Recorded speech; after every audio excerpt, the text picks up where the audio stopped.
नबी पाक सल्लल्लाहु अलैहि वसल्लम दूसरे बच्चों की तरह खेलते तो थे मगर बुतों के करीब कभी नहीं जाते थे। जब बाकी बच्चे बुतों के सामने खेलते, कभी उनकी पूजा की नकल करते तो आप खामोशी से अलग हट जाते। एक दिन बीबी आमिना रहमतुल्लाह अलैहा ने देखा कि कुछ बच्चे काबा के पास खेल रहे हैं और अपने नन्हे हाथों से बुतों को छू रहे हैं, लेकिन मोहम्मद सल्लल्लाहु अलैहि वसल्लम थोड़ी दूर खड़े आसमान की ओर देख रहे थे। बीबी आमिना रहमतुल्लाह अलैहा ने हैरानी से पूछा, बेटा मोहम्मद, तुम उनके साथ क्यों नहीं खेलते? हुजूर सल्लल्लाहु अलैहि वसल्लम ने मासूम अंदाज में जवाब दिया, अम्मा, ये तो पत्थर हैं, न ये सुनते हैं न देखते हैं, मुझे इनमें कुछ भी नजर नहीं आता। ये सुनकर बीबी आमिना रहमतुल्लाह अलैहा की आंखें नम हो गईं। उन्होंने बेटे को सीने से लगाया और उनके दिल में और पुख्ता यकीन बैठ गया कि यह बच्चा अल्लाह की तरफ से भेजी गई खास अमानत है।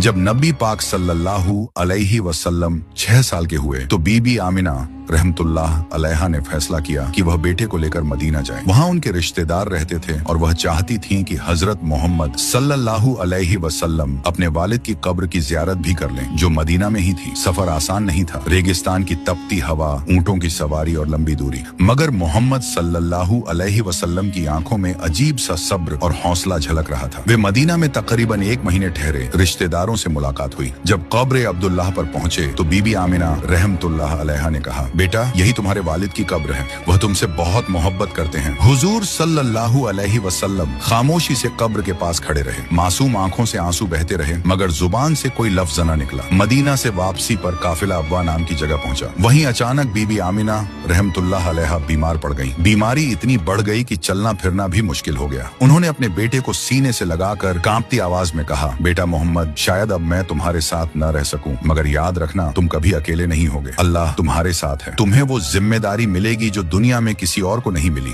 6 साल के हुजूर पाक सल्लल्लाहु अलैहि वसल्लम की आंखों से आंसू बह रहे थे, लेकिन चेहरा सुकून में डूबा हुआ था। कुछ ही देर बाद बीबी आमिना रहमतुल्लाह अलैहा की रूह जन्नत की ओर परवाज कर गई। हुजूर सल्लल्लाहु अलैहि वसल्लम की आंखों से आंसू थम नहीं रहे थे। काफिले वालों ने उन्हें वापस मक्का पहुंचाकर दादा हजरत अब्दुल मुत्तलिब के हवाले कर दिया। जब हजरत अब्दुल मुत्तलिब को पता चला कि बहू बीबी आमिना रहमतुल्लाह अलैहा भी दुनिया से रुखसत हो गई है तो उनकी आंखें भी भर आईं। उन्होंने नन्हे मोहम्मद सल्लल्लाहु अलैहि वसल्लम को अपनी गोद में लिया और कहा, बेटा, यह तुम्हारे रब की आजमाइश है, इससे कभी घबराना मत। तुम्हारा दादा जिंदा है और मुझे यकीन है कि तुम्हारा रब हर लम्हा तुम्हारा सहारा बनेगा। इसके बाद हजरत अब्दुल मुत्तलिब ने मोहम्मद सल्लल्लाहु अलैहि वसल्लम को अपनी जान से भी ज्यादा चाहना शुरू कर दिया। आगे की कहानी के लिए पार्ट 7 जरूर देखें।